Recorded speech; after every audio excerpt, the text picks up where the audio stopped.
Dans chacun de ces deux états, en Adam ou en Christ, l'homme appartient à un maître qui veut être souverain.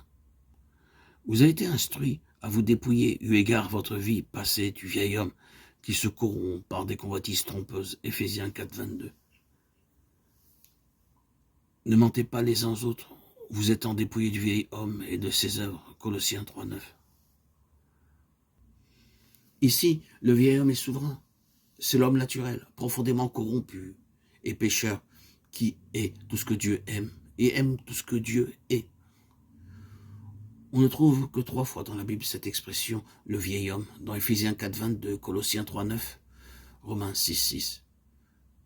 Mais on trouve des termes équivalents tels le moi de Galates 2, 20 et le mot péché de Romains 6.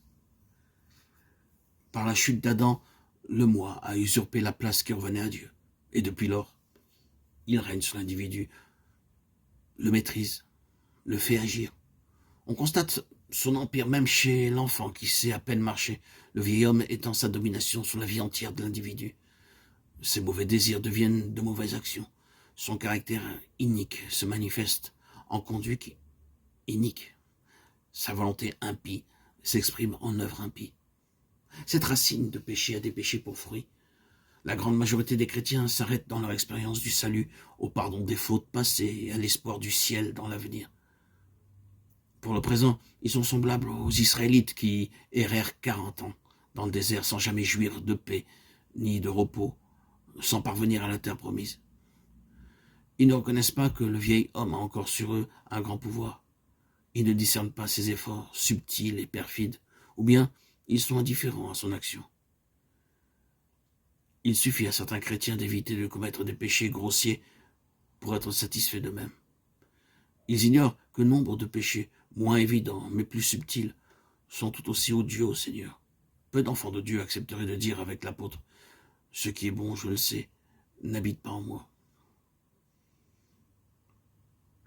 Faisons maintenant un portrait de ce moi. Nous serons obligés de le voir tel que Dieu le voit dans toute sa laideur. Sans doute alors serons-nous prêts à employer le moyen que Dieu indiquera pour nous en délivrer. Les assises de la vie de l'homme naturel sont la volonté propre, l'égoïsme, la confiance en soi et l'orgueil. Sur ces 4 pierres de base s'élève notre formidable moi.